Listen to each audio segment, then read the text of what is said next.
जय श्री गणेश दोस्तों। हमारी आज की कहानी है आम।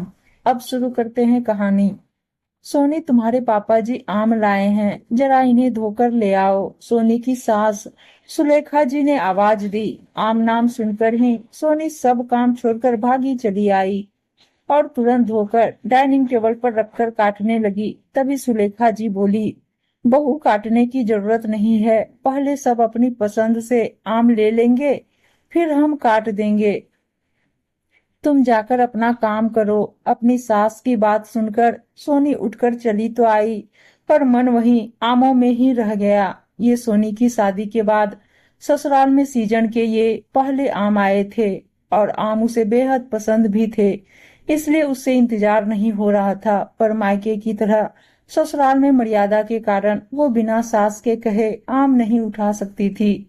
जैसे तैसे वो आमों से ध्यान हटा अपने कामों में लग गई। सोनी की ससुराल में दो देवर, एक ननद, सास ससुर और वो दोनों, कुल मिलाकर 7 लोगों का परिवार है।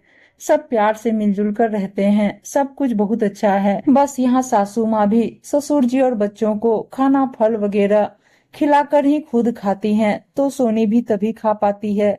खाना तो ठीक है, क्योंकि वो बनाती ही इतना है कि कभी किसी को कम ना पड़े। पर फल वगैरह तो इस महंगाई में 2 किलो भी आ जाए तो बहुत है।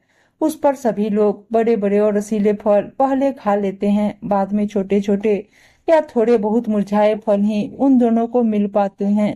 आज भी सबके खाने के बाद डलिया में 2 छोटे छोटे आम पड़े थे। अगर सोनी मायके में होती और उसे सबसे छोटा आम मिलता तो वो जमीन आसमान एक कर देती। पर यहाँ तो जो मिला वही बहुत है। उसे बस इस बात की शांति थी, कम से कम मिला तो। और फलों की तरह उन लोगों ने पूरे खत्म तो नहीं किए। अभी सास बहू दोनों आम काटकर खाने ही जा रही थी कि देवर ननद फिर आधम के ये कहते हुए, मम्मी, भाभी, आपके आम मीठे हैं, हमारा तो कच्चा निकल गया था, मजा नहीं आया।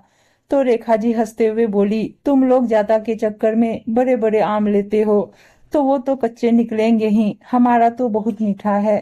चखने चखाने में रेखा जी और सोनी की प्लेट में सिर्फ आम की गुठली पड़ी रह गई, जिसे देख सोनी की आंखों में आंसू आ गए। सोनी का लटका मुंह देख सुलेखा जी उसे समझाते हुए बोली, कोई बात नहीं बहू, बच्चे हैं, अगर उन्होंने खा भी लिया तो कोई बात नहीं। हमारे बच्चे खा पी लें, खुश रहें, इससे ज्यादा हम महिलाओं को और क्या चाहिए। तुम चिंता मत करो, अगली बार जब आम आएंगे तब हम खा लेंगे।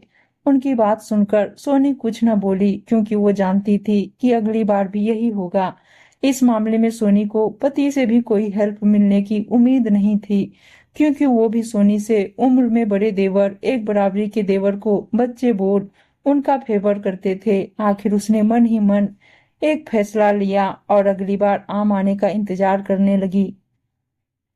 अगली बार जैसे ही सब आम खाने बैठे और सासू माँ ने सबकी पसंद के आम काटने शुरू किए, सोनी ने भी एक अलग चाकू लिया, बचे हुए छोटे आम काट लिए और सबके साथ ही सासू माँ को उनकी प्लेट दे अपनी आम की प्लेट लेकर अपने कमरे में जाने लगी। तो पापा जी के साथ साथ सब उसे अजीब सी नजरों से घूरने लगे, पर उसकी ननद तो कुछ ज्यादा ही आगे थी, तो उसे टोकते हुए बोली, भाभी, मम्मी ने तो कभी घर में जो भी आया वो पापा जी और हम बच्चों से पहले नहीं खाया, और आज आप उल्टी गंगा बहा सबके साथ में माँ को आम देकर खुद भी अपने कमरे में खाने चली। हाँ दीदी, जो कभी नहीं हुआ वो अब होगा, क्योंकि फल तो सभी को स्वस्थ रहने के लिए जरूरी होते हैं। हम मिडिल क्लास के लोग रोज मेवा मिष्टान तो खाते नहीं, पर पौष्टिक और हेल्दी खाना तो खा ही सकते हैं, जिसमें फल बहुत अहम होते हैं।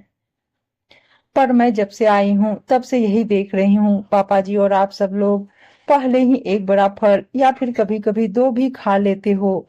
फिर भी जब मैं और मम्मी जी अपना फल खाने बैठते हैं, आप लोग उसमें से भी खाने आ जाते हो। मम्मी जी माँ होने के नाते आप लोगों से कुछ कहती नहीं है, पर उनका भी मन होता होगा कि वो पूरा आम खाए, पर उन्हें मिलता क्या है, आम की गुठली या पूरी थैली में जो सबसे छोटा होता है वो। आप लोग शायद हमेशा से उनके साथ यही करते आए हैं, तो आप लोगों को कुछ नहीं लगता। पर मेरे मायके में ऐसा कभी नहीं होता। वहां तो मेरे पापा, मेरी दादी कोई भी चीज घर में आने पर सबसे पहले भाभी को देते हैं। और मेरी माँ भी सबके साथ ही खाती है, इसलिए मुझे मम्मी जी के लिए और अपने लिए बहुत बुरा लगता है। इसलिए मैं अब से कोई भी फल घर में आने पर सबके साथ ही मम्मी जी को काट कर दूंगी और खुद भी खाऊंगी, और मुझे नहीं लगता कि इसमें कुछ गलत है। वैसे दीदी, आपको मेरे आम अपने कमरे में ले जाने से इतना बुरा क्यों लग रहा है? आपने तो पहले ही घर में सबसे छोटे होने का फायदा उठाते हुए सबसे बड़ा आम अपने सामने रख रखा है। सोनी की बात सुनकर उसकी ननद जवाब न होने की वजह से बगले झांकने लगी और अपनी बीवी और माँ के बारे में न सोचने की बात यूं सबके सामने आने से पापा जी देवर और सोनी के पति चुपचाप आंखें झुकाए बैठे थे। बस सुलेखा जी पहली बार इतनी खुश दिखाई दे रही थी, क्योंकि जो बात उनके बच्चों ने उनके लिए नहीं सोची वो बात उसकी बहू ने उसके लिए सोची थी। तो सोनी को प्लेट ले अपने कमरे में जाने का इशारा कर सुलेखा जी आज बड़े गर्व से एक फांक अपने मुंह में डाल सबके साथ रसीले आम का मजा लेने लगी। आज किसी की भी हिम्मत नहीं हो रही थी कि माँ की प्लेट से एक टुकड़ा भी उठा ले चखने के लिए। उम्मीद है दोस्तों कहानी अच्छी लगी होगी, और अच्छी अच्छी कहानियां सुनने के लिए चैनल को सब्सक्राइब और वीडियो को लाइक शेयर जरूर कर दीजिएगा। धन्यवाद दोस्तों।